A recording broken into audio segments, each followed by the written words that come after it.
Hello and welcome to Krieg News, where there is always news in the Krieg. I'm your host Tom, and starting off, the boot camp withers still, with Sergeant Major retracting some as he's on vacation for the majority of summer, and the first sergeant being a bit lost, even without his headset going to the factory reset. But, with an influx of members appearing from the Ninth Squadron, we predict prosperity to arise from it. Evolution being evermore as well, for the first phase of our rebirth has commenced, with the first avatar being produced for the New Bloods. The Grenadiers have fallen to their last bit of strength, for there are no lords, no worthy heirs to fill the role. The single purebred that lives now is Corporal Mickey. Hope for the prosperity of the Grenadiers. With the new Lord Chimera, Glamours have grown in structure as well have been evolving into chemical warfare, similar to the Armor Division, which now bears the implementation of great steel mechs. Voyagers remain more or less stable, but Quartermasters have been on the decline. Lord Terra Vader has departed, and the role taken up by Baka as the new Lord Terra. Except the fact that seems though Lord Terra Vader has been trying a bit role previously, raising some suspicions of their mission.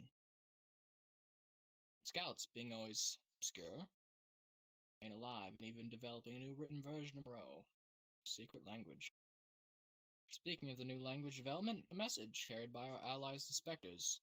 Here to speak of the war, we welcome Cappy, Leader of Specs. Hello, thank you for the welcome, by the way. Yep, my name is Cappy. I'm leader of the Spectres here. This is Ensho. He is one of my co-leaders at the Spectres. So yeah, as you have probably heard, we've had a war happen. To start off, for us, from our point of view on how everything happened, it was a normal day in the Spectres. We just got done with a very stressful, training session. It was a rank up day, so everyone was there. Everyone was ranking up, getting their ranks, and we were just kind of easing down from that. We were relaxing, just kind of recuperating. And eventually, someone that we're not too fond of, by the name of Jeff, joined. Normally when he joins, he's very hostile, and he likes to get under our skin, trying to make us attack, trying to make us, be the bad guy in the scenario when he's just talking words to us. But this time he joined, and he did something interesting that normally, we don't hear. He came up to me, and seemed like it was pretty urgent, and already we were on the defense against him because we didn't want any problems. But he said, "There's a hit on your head." And I was like, "What?" I was confused. Not scared, because I was more wondering, what did I do? I haven't been in a war, and I haven't crossed anyone that I know of, right? So I was confused, trying to think, like, oh, who could it be, right? No clue. Zero clue on what and or who it could have been. So I talked to him. We were trying to figure things out. And he kept on sending a lot of mixed signals. At the start, when he was talking about it, he said that I knew the person. So I was like, okay, that's a little weird, but alright, it would make the most sense. And eventually, he kept on saying really contradicting information, saying that I all of a sudden didn't know the person, and, you can back me up on that too. What else was he saying? Saying, Yes. I didn't know the person, all of a sudden, he knew the guy. It was weird. I'll let you explain that, because you knew it better than I did. Yes. During our talks with Jeff, he was saying information such as Cappy did not know who this assassin was, but at the same time, he's saying he did know who he was. He was also saying information such as that he could not reveal the name of the assassin, and that he had no way of bringing him to us or bringing us to him. But not too long after him saying that, he suddenly said out of the blue, "We can bring you to a world where he's at." But he didn't say when, but just rather that he could do it. After we got rid of Jeff from the world so we could discuss what had just happened with our higher-ups in our group and Vertigo, we told him what happened, and we asked Vertigo for support, and saying, hey, this guy, there's supposedly a bounty on Cappy's head, and we need your assistance on this. Vertigo agreed, and we set up a meeting with the supposed assassin and Jeff, and we wanted to figure out exactly what was going on. So during that meeting, Vertigo appeared. Cappy was there, I was there, and two of our members were there acting as Vanguard. Vanguard is our form of security, and they're there to protect us from any potential threats. Now, after a little bit of discussion with Jeff, and Jeff insisting that this assassin was going to show up, he did show up. And this assassin, when he began to talk, we were a little surprised because he sounded very, very young. At least 12 years old or younger. At least that's what we think. And we already knew at this point, this has to be a joke. There's no way. It can't be true. And on that kind of note there, I kind of want you here, Cappy, to kind of discuss what happened after this assassin made his appearance. Yeah, so assassin joins, the supposed assassin apparently. And again, we thought it was a joke. We were, sitting here really questioning, like, what? This can't be how it really is. This can't be the person who's gonna try to kill me, right? But we took it as serious as, a normal assassination would be. And we interrogated him, all of us did. We asked questions, we kept on going, trying to see if we could break him, and it seemed like he didn't know who I was or why he was there. Now, we were talking, continuing more and more and more, and eventually, Jeff, he brought in his crew. Now, already, by the way everything was going down, Jeff was very uneasy this entire time. He kept on insisting throughout this meeting that he was on our side. He was trying to be friends with us. He wanted to be an ally. But then his crew joins. And it wasn't one or two, no, it was like 7 or 8, give and take, right? But when they joined, they were immediately very aggressive, and Jeff had a sudden change of tone.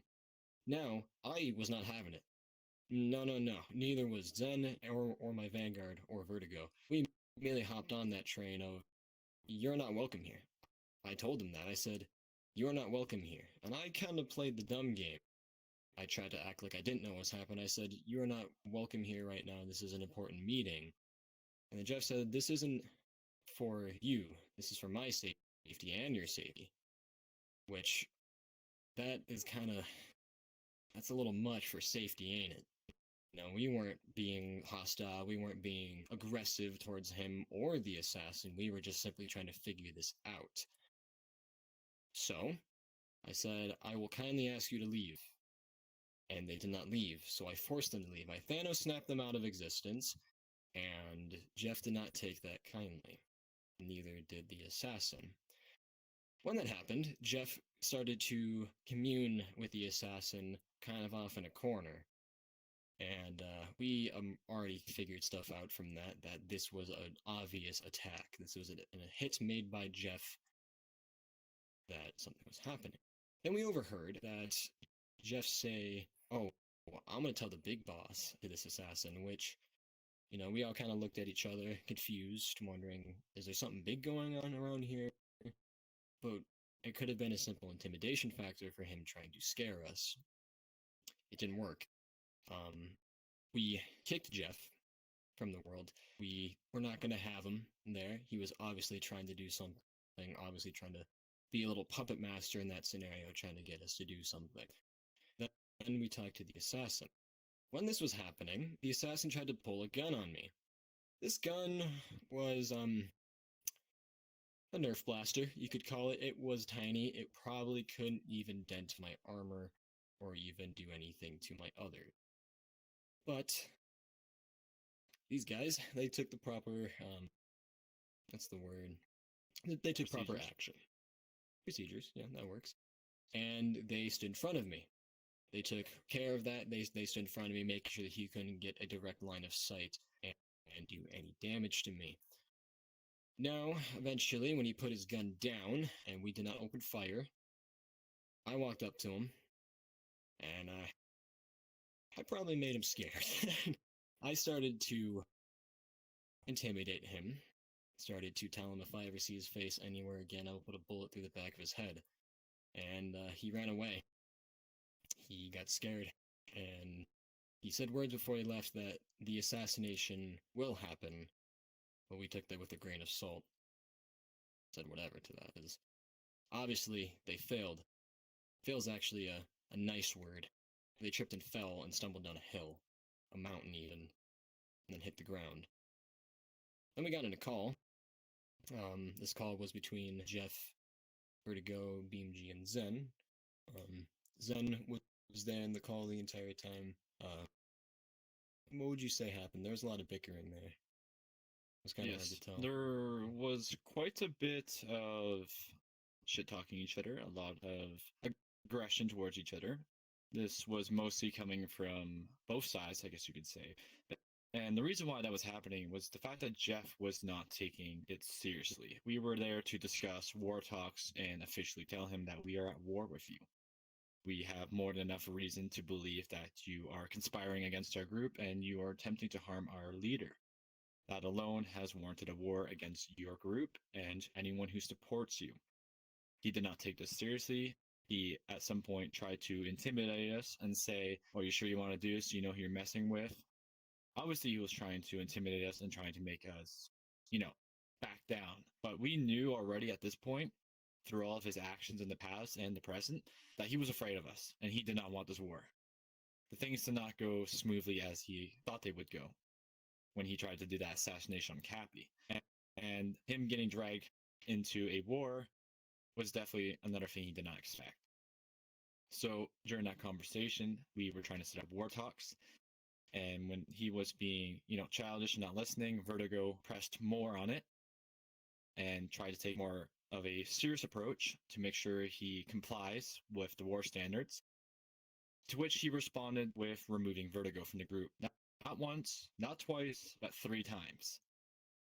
When he did that, we told him, you cannot be doing that. That alone would be considered a war crime. You're literally trying to remove one of the people that you're trying to be at war with from the conversation, the war talk. You cannot do that.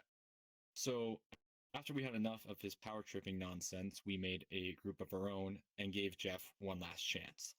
I personally advised against it and said it was not wise to give him another chance because he had already stopped taking this seriously a long time ago. But our co-leader BMG insisted that we give it a chance. He kind of really wanted to destroy their group. And it would have been a very easy time doing so. But we brought Jeff in again. This time he brought in some allies, I guess. We still don't really know what they were. This guy was very hostile towards BMG. A lot of consistent roasting and just talking nonsense towards us and BMG. Just for whatever reason, it was just they were targeting BMG. I think they were hoping BMG would help them, but he didn't. So that's probably why they went after him. But during this conversation, we attempted for several minutes to get a date and time down, to which they kept trying to avoid. And after we assigned a date and time, which was supposed to be 3 weeks from that day, so there was enough preparation time, things went a little south. He kept making excuses and saying that he was going to leave, that he had to go, all this other excuses and nonsense. But we told him, you have to be here. You need to do this with us and set up this war. Otherwise, you're just going to be automatically forfeiting by doing this. He left anyways. And once again, I advised giving him a chance and said, against giving him a chance, saying, he's still not taking it seriously. But the rest of the men who were in on this war wanted to continue, so we said, all right, we're just going to go with it. The war has been declared. During a new alliance meeting with a group called the Combine, we were there with Vertigo. Well, actually, my bad, Vertigo was not there. He was in a call once we contacted about what happened. So we were at a meeting with the Combine, our new ally. We got informed by our co-leader BMG that Jeff had contacted him through call and told him that he was not going to participate in the war, that he wanted to do someone else to take his place. This is obviously not going to fly with us. You can't do that. If you're going to start a war or be a part of a war, you have to attend as the leader. You have to lead charge. So we took that as the last straw and say, okay, This guy's not taking us seriously. This is basically a surrender. He's not going to fight us. He's too afraid. And as a result, that's how the 1 minute war concluded. We called it the 1 minute war because that's pretty much how long it lasted. Assuming that they did show up, we would have wiped them in 1 minute because we were going to have over 50 people showing up against their 7 men. What were your thoughts on that, Cappy? Yeah, well, when I was talking to Vertigo in the call, when everything was kind of being settled and we decided, hey, we're going to war, from what I remember, he said he'd bring like 20 people, and, there's probably going to be like 10, 12 Spectres there, and plus the Combine, plus another group known as the 212th Battalion. Yeah, I don't even know how to react to that besides, wow, I'm pretty sure this fight was already over, even if it did continue, because it seemed like it was just Jeff and maybe another ally that was very unorganized against all of us. So, yeah, that's all I gotta say is that was kind of comedic to know. There's probably 50 plus people there against 7 guys, so yeah. I don't know. That's what I gotta say about that. You Kriegsmen have anything to say? No, simply heard that it was we're going to war, and then a couple days later, oh, war's over. They forfeited. Yeah, that's literally what happened. They just forfeited everything. So yeah, that's what we gotta say about the war.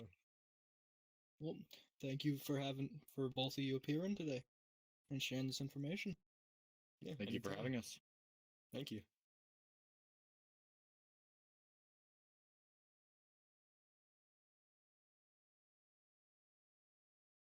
As final words, we also bear an honorable mention, this being Corporal Da Hamburger for their efforts in aiding the growth of the militants of Etherfa. This concludes the broadcast. Be sure to stay tuned in for any upcoming news.